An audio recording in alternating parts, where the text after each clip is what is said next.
one is what will be the next technological leap in tall building development? Where are we going with it? I think one of the key challenges and recognizing the urbanization and the movement of millions of people into cities, it's not so much in going super high, but it's how we address the moderately high building for the masses. And one of the technologies there that is coming to the fore, and we're going to see more of, is timber. Very, very ancient material, but we find ourselves in a situation today where there is actually an oversupply of timber in Europe, and they're bringing out new products. One that springs to mind is CLT, cross-laminated timber, which basically enables large blocks of wood to be manufactured, and they are being used to construct high-rise. In Australia, we're building 8-story buildings, but there is the aspiration to build 30-story buildings out of timber. I think it'll be a while before we see 600-metre high towers in timber, but I don't think that's the biggest challenge. The biggest challenge is in that lower range, looking at sustainable ways of doing mass, smaller, high-rise buildings. From a structural standpoint, from a load-bearing standpoint, is timber as good a material as concrete? Will it perform the same job, or what kind of allowances must be made there?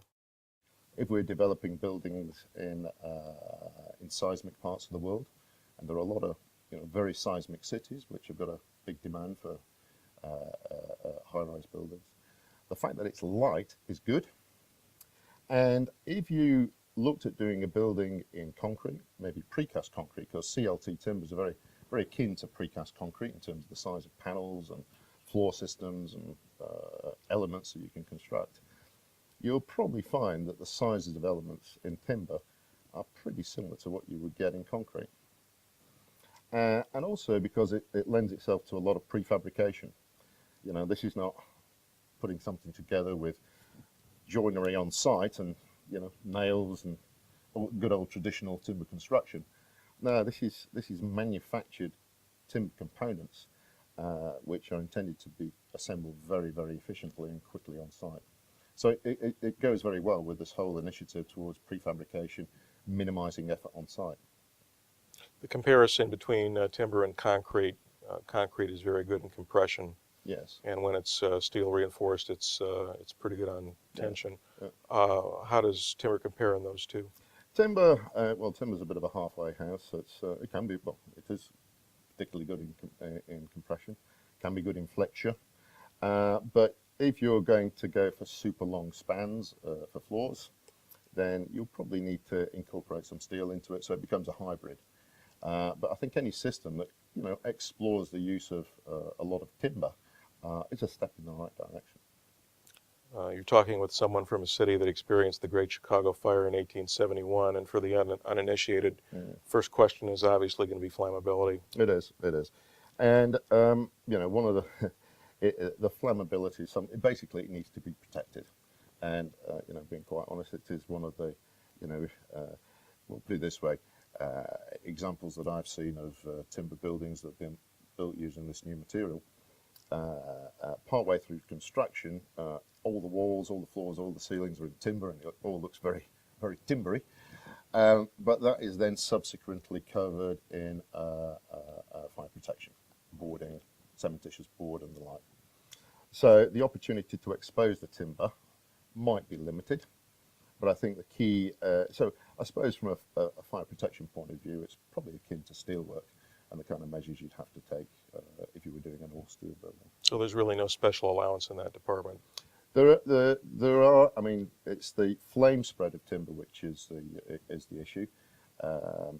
Timber, if left to burn, does have a lot of residual strength. It chars, and if you've got thick elements, it can take quite a while for those members to be to succumb to a fire and fail. But more work needs to be done on that, that becomes particularly the case if we're looking at longer span construction. Some of the spaces that engineers are being called upon to develop and make real, there are some truly spectacular spaces that are being created in some of these buildings.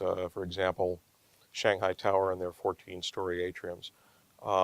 If you tell me some of the other special environments that you're aware of, what kind of spectacular spaces are we looking at in buildings past or already existing and under construction, being planned? Okay, well, one that springs to mind is the building I worked on actually, which is CCTV building in Beijing. Not your conventional kind of building. It's a very unusual shape where the top of the building cantilevers out a significant distance, about 70 meters.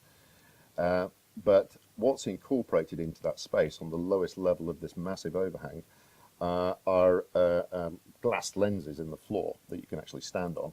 And you can see the podium space 150 meters below.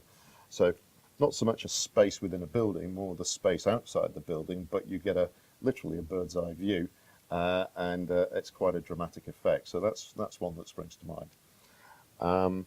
In terms of other buildings, I suppose probably the most dramatic I've seen is on the Burj Khalifa. And that space is actually the observation deck. And I know many towers around the world have observation decks, but what is quite outrageously impressive about that one is the sheer scale and the sheer height and the sheer distances of horizons that you can see. People that go to that space, it's quite magical to see them as they walk into that observation zone, and the first view they get is like the whole of the UAE before their very eyes. Just seeing the sparkle in people's eyes and the smile on their face, you think, yeah, that's pretty special. Tell me about some of the other projects that you're working on today. What's on the drawing boards? The ones that I can tell you about, we, Arup, have been actively involved in a cluster of buildings in Korea, the Gongsun Development. And the tallest of a cluster of buildings there has been designed by Renzo Piano, 610 meters tall, and yeah, that's quite a challenge, and one that we're looking forward to bringing to fruition in the not too distant future.